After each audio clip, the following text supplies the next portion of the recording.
నిమ్మనపల్లి మండలం రెడ్డివారిపల్లి పంచాయతీ దివిటివారిపల్లి గ్రామ పొలాల్లో ఒక స్త్రీని హత్య చేయడం జరిగింది. 27 తేదీ రాత్రి 9:30 మధ్యలో ఒక హత్య జరిగింది. దాన్ని మనం నిమ్మనపల్లి పోలీస్ స్టేషన్లో మళ్ళా చనిపోయిన భారతి వాళ్ళ అమ్మాయి ఇచ్చిన ఫిర్యాదు మేరకు 68/2024 అండర్ సెక్షన్ 307 కింద ఒక కేసు నమోదు చేయడం జరిగింది. దాంట్లో ఇన్వెస్టిగేషన్లో భాగంగా మన జిల్లా ఎస్పీ గారు కృష్ణారావు గారి ఆదేశాల మేరకు మదనపల్లి రూరల్ సిఐ గారు, నిమ్మనపల్లి ఎస్ఐ లోకేష్ రెడ్డి వాళ్ళ టీం అంతా ఒక బృందంగా ఏర్పడినారు. ఈరోజు మనకు నిమ్మనపల్లి గ్రాస్లో ముద్దాయిని అరెస్ట్ చేయడం జరిగింది. గణేష్ అతని పేరు, అలియాస్ వెంకటేష్ అంటారు. ఇతని పలమనేరు టౌన్. ఇతనికి 9 సంవత్సరాల క్రితం భారతితో వివాహం జరిగింది. అమ్మాయిలు కూడా చిత్తూరు జిల్లాని. వీళ్ళకి వివాహ జీవితంలో ఇద్దరు పిల్లలు కూడా సంతానం కలిగినారు. 2 మగ పిల్లలే. కొంతకాలం కిందట ఈ ఇద్దరి మధ్య విభేదాలు తలెత్తినాయి కాబట్టి తరచూ గొడవపడేవారు.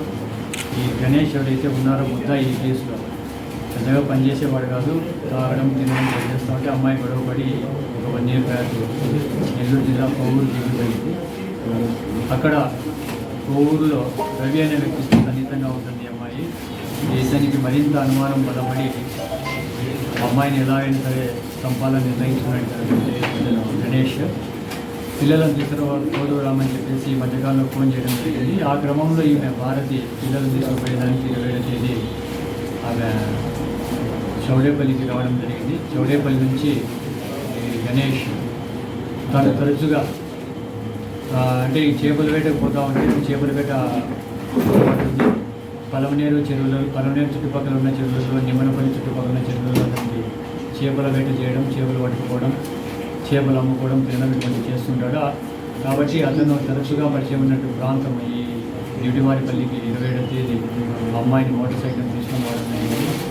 అక్కడ రామాంజనేయుడి యొక్క పొలంలో కూలిపాకలో ఈ అమ్మాయిని ఒక పథకం ప్రకారం అక్కడ మాట్లాడుకుంటూ ఉండగా అకస్మాత్తుగా దాడి చేసి కత్తితో గుండు కొట్టి చంపడం జరిగింది.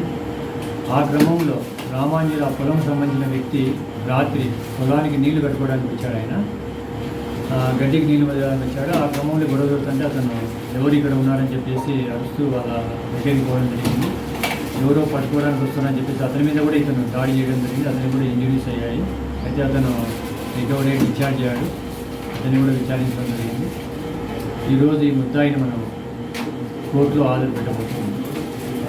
ఏం లేవు, కేవలం ఇతను తాగుడుకు అలవాటైపోయి పనులు చేయడం చేతగాక ఇదే ఫస్ట్ నేరం సార్. వెనకండి ఇంకా కొంచెం సార్ ఇక్కడ చూడండి సార్, ఫోటో తీసుకోండి